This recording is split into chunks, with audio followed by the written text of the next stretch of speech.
kualifikasi ini. Saya juga senang bisa menjadi bagian dari generasi hebat ini dan lolos untuk Piala Dunia. Jika kami bisa meraih itu, maka akan menjadi sejarah baru bagi sepak bola Indonesia. Tegas mantan pemain Ajax Amsterdam tersebut.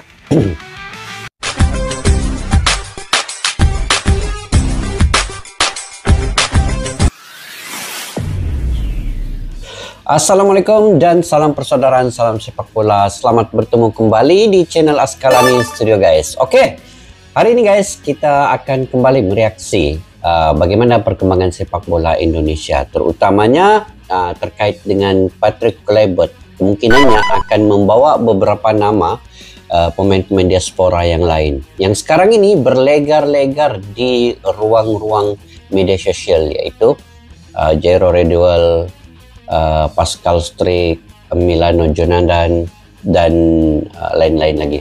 Tetapi apa yang penting, yang perlu diperkuatkan adalah lini serang timnas Indonesia menjelang laga perlawanan di antara Indonesia lawan Australia pada bulan Maret nanti, 20 Maret di Sydney, dan 25 Maret bermain di GBK melawan Bahrain. Wajib menang untuk timnas Indonesia untuk melangkah ke depan lagi, mendapat poin yang berharga.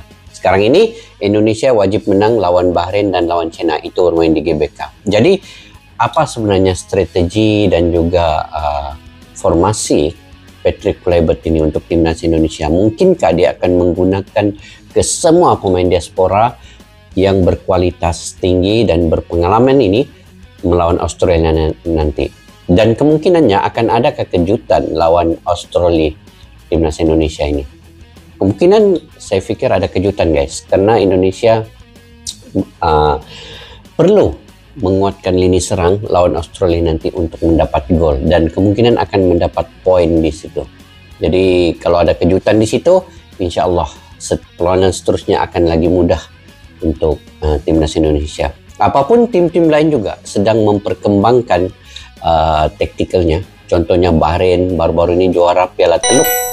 Kemudian China juga menguatkan dengan membawa 4 lagi pemain naturalisasi. Jadi ini tidak boleh dipandang rendah, dan apapun kita fokus Indonesia dengan pemain-pemain amunisi yang baru ini.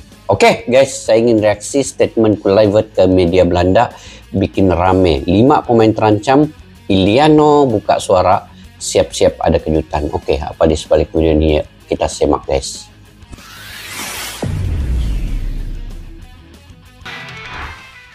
Kepulangan Patrick Kluivert ke Belanda tentu saja langsung menyita perhatian media-media di sana. Sebab semua juga paham jika segala hal yang terjadi dengan timnas Indonesia boleh dibilang serba tiba-tiba, walaupun sebenarnya faktanya PSSI udah cukup lama merencanakan hal ini.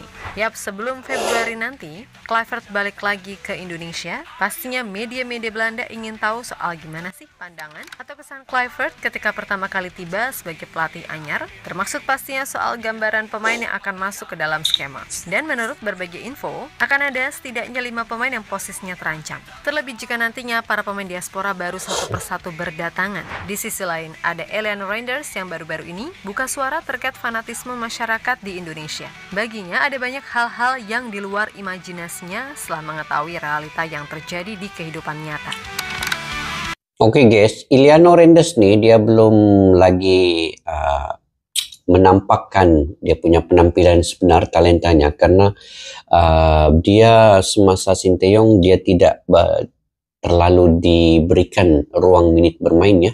Tetapi mungkinkah di zaman Patrick Kluivert ini dia akan dimainkan secukupnya di starting 11 atau gimana? Nanti kita lihat apakah strategi dan taktikal daripada Patrick Kluivert. Mudah-mudahan Iliano kalau main di klubnya itu cukup baik, laju dan dapat beri assist yang baik kepada teman-temannya. Tetapi itu main di klub, ini main di timnas Indonesia mungkin ada berbeda sedikit dia punya suasana dan taktikal itu. Jadi kita lihat itulah Patrick Kluivert punya kepintaran nanti bagaimana dia menyusun semua posisi-posisi pemain ini dengan sebaiknya. Oke guys, kita lanjutkan.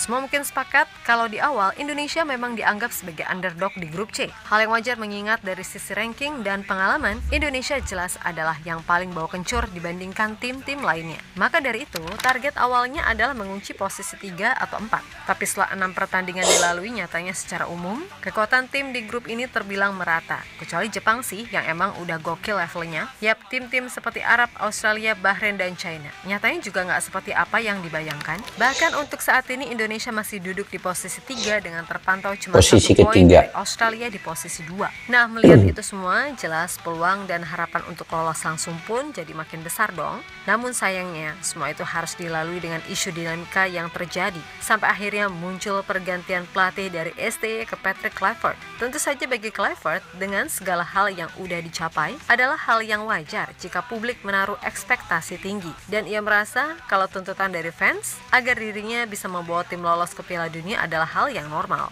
Betul. Sebab ekspektasi itu begitu tinggi ya untuk fans-fans Indonesia ini, menaruh harapan yang sangat tinggi Indonesia lolos ke Piala Dunia.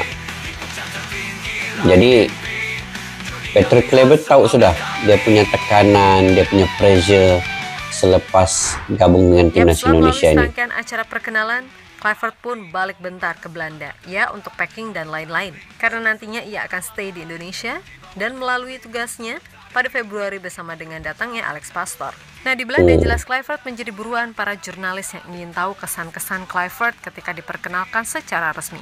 Selain itu, Kluivert juga pastinya diminta menjelaskan segala hal yang terjadi karena memang prosesnya ini terbilang cepat.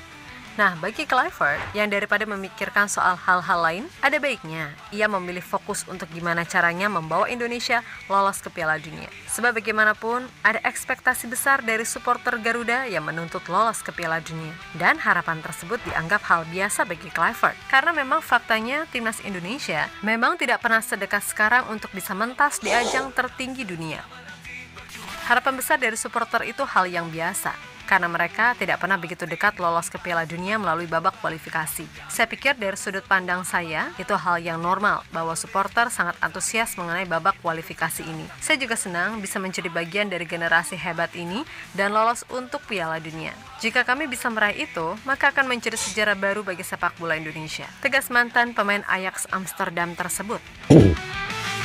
Sementara itu, media Belanda Football International secara terbuka menyinggung soal gambaran perjalanan timnas Indonesia di kualifikasi Piala Dunia 2026 zona Asia di bawah asuhan Patrick Kluivert. Selain itu, media tersebut juga memberikan gambaran soal langkah-langkah yang patut ditempuh oleh Kluivert agar bisa meloloskan timnas Indonesia ke Piala Dunia 2026. Nah, sebagaimana diketahui kalau debut Kluivert sebagai pelatih timnas Indonesia bakal dilakoni pada 20 Maret 2025 mendatang, yang mana itu adalah matchday ke-7 melawan Australia di grup C. Dan media tersebut menyebut kalau Australia akan menjadi pesaing terberat dalam perebutan tiket otomatis ke Piala Dunia 2026. Selain itu, tim seperti Bahrain dan China juga nggak bisa dianggap sepele, kendati Indonesia bermain di kandang sendiri. Intinya, Indonesia harus bisa mengamankan posisi 2 apapun caranya. Sebab jika sampai gagal, maka perjalanan Indonesia akan benar-benar sangat panjang dan melelahkan. Apalagi jika harus benar-benar dilalui sampai babak playoff akhir. Lebih lanjut, Kluivert sendiri juga bikin media Belanda penasaran. Kira-kira, apakah ia tetap akan menggunakan kerangka tim dari pelatih sebelumnya? Atau ia akan membuat kerangka baru yang pastinya beresiko? Nah, dikutip dari sumber yang sama, jika ada kemungkinan 5 pemain akan terancam kehilangan tempat di timnas, terlebih nanti dengan hadirnya pemain baru, di mana 5 pemain itu adalah Witan, Ferrari, Pratama Arhan, Nathan Chuaon, dan Hoki Caraka. Untuk posisi Witan, kemungkinan dari Liga 1, Kluivert akan lebih melirik Yakob Sayuri atau Egy Maulana Fikri yang musim ini memang konsisten. Bahkan Egy sekarang masuk jajaran top skor bersaing dengan para penyerang asing di Liga 1. Lalu Ferrari, ya kemungkinan akan digeser seiring kembalinya Elkan Bagot. Kemudian Nathan, masalah menit bermain inilah yang jadi kendala. Sebab sejelek-jeleknya Ricky Kambuaya, secara match fitness, jelas kakak Ricky masih lebih terjaga karena ia reguler main. Apalagi jika nanti ada Jairo. Ya udah, suka tak suka Nathan harus berjuang agar bisa bersaing di timnas. Karena kalau mau di backing, Jairo, Kelvin Verdong jelas tak Calvin. tergantikan. Shane Patinama walaupun cuma main di divisi 2 Belgia, tetap aja menit bermainnya lebih banyak dari Nathan. Bahkan Marcelino sekarang juga pelan-pelan udah mulai dilibatkan ke tim senior Oxford dan baru kemarin debut di FA Cup. Lalu soal Arhan, ya lihat dulu kalau ia rutin main di Thailand, pasti ia juga akan dipertimbangkan karena sebelum ini asli jumlah mainnya di klub bahkan lebih sedikit dari jumlah postingan di Instagramnya. Lalu yang terakhir jelas ada hoki yang memang kayaknya harus banyak belajar lagi. Bukannya apa-apa, si Erling Caraka udah banyak diberikan kesempatan termasuk di AFF kemarin, tapi maaf-maaf aja ia belum bisa meyakinkan. Tapi kembali lagi, semua ini masih prediksi. Jadi ya tergantung ke pemain lagi. Kalau mau masuk ya minimal harus perform di klub dulu kan gitu. Betul.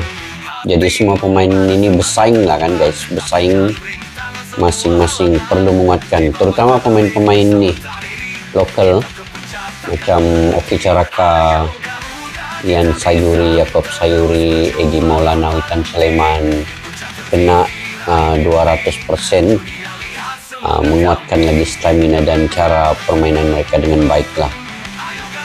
Kalau tidak mereka akan ketinggalan ya. Ferrari lagi, Marcelino Ferdinand lagi. Di sisi lain ada kabar soal Eleanor Reinders yang dalam wawancara bersama media Belanda, Football International menjabarkan segala hal yang ia rasakan terkait Indonesia, di mana Ellie menceritakan soal antusiasme dan kegilaan pecinta sepak bola Indonesia sangat-sangat gak masuk akal. Selain itu, pemain PEC Zwolle itu juga memuji Indonesia sebagai negara besar. Untuk itu, ia berharap bisa mendapatkan kepercayaan tampil di bawah kendali pelatih baru. Karena semua tahu, di era STY, bahkan Ellie masuk DSP aja enggak dengan alasan yang sangat ambigu. Saya sebenarnya tidak bisa menyeberang jalan di sana. Ada banyak orang yang ingin berfoto dengan saya. Saya juga sering menerima hadiah dari orang. Ya, benar-benar hadiah. Mereka cukup menyukai anak saya di sana. Jadi dia mendapat banyak dinosaurus dari masyarakat. Indonesia memang negara top. Orang-orangnya sangat baik dan semuanya diatur dengan baik untuk kami. Dan ya, ini benar-benar negara yang gila sepak bola. Ucap Eliano. Eliano ini kalau diberi peluang pasti dia akan buat yang terbaik juga. Jadi kita nantikan guys ya.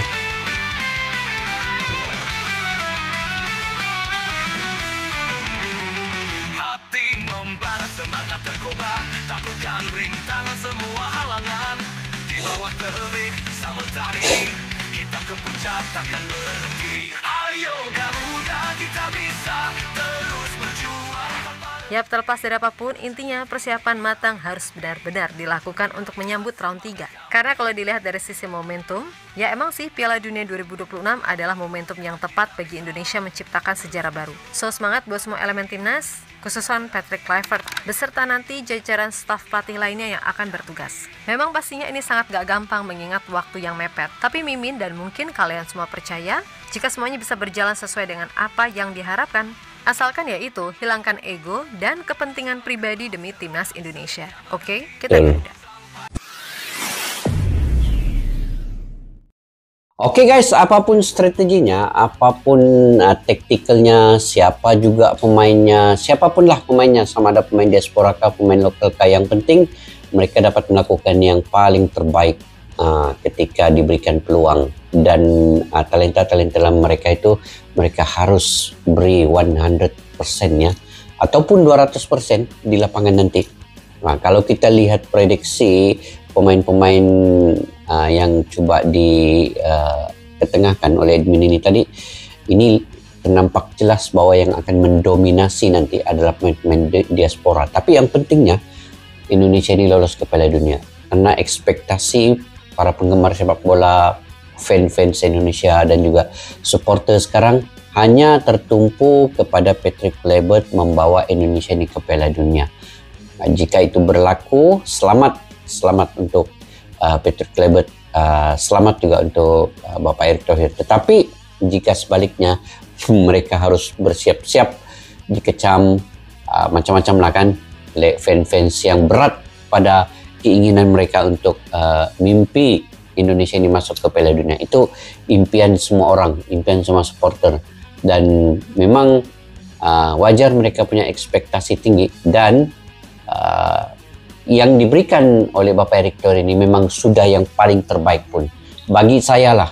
Walaupun Indonesia ini kalau sama ada lolos ataupun tidak, Yang pentingnya Bapak Erick Thohir sudah menyiapkan tim ini sebaik mungkin, menggunakan segala kekuatan pengaruhnya, keuangannya, pengalamannya untuk membawa apapun yang perlu ke Indonesia ini. Apapun yang dibutuhkan oleh timnas Indonesia ini, Bapak Erick Thohir telah menyiapkan kesemuanya. Yang pentingnya sekarang ini doa, tawakal kita untuk sentiasa memberi semangat, motivasi, dan yang paling penting doa kita supaya Indonesia ini lolos ke Piala Dunia.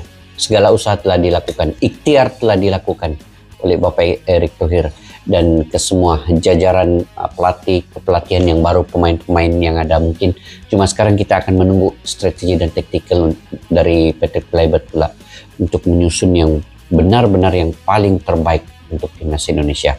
Oke guys, mungkin kalian juga punya pandangan pendapat sendiri ya terkait dengan strategi yang dilakukan oleh Petro Pelaibet. Nanti kalian boleh komentar ya di ruang kolom di bawah. Sama ada Elken Bagot akan kembali, kemungkinannya Eliano bermain, tidak mustahil juga kemungkinan Sadi Ramdhani, mungkin ataupun pemain-pemain yang baru yang saya sebutkan di awal tadi, Milano Junadan, Jero Rediwell, Pascal Struijk, dan lain-lain lagi lah. Oke, kalian komentar di ruang kolom di bawah. Sampai kita jumpa lagi guys di video yang akan datang. Assalamualaikum warahmatullahi wabarakatuh. Bye-bye. Askalana Studio untuk kita channel yang bereaksi tentang apapun yang ada di Indonesia, channel YouTube dari Malaysia di Askalani Studio. Jika mau tahu tentang Indonesia, ayo like and subscribe channel kami Askalani Studio. Askalani Studio.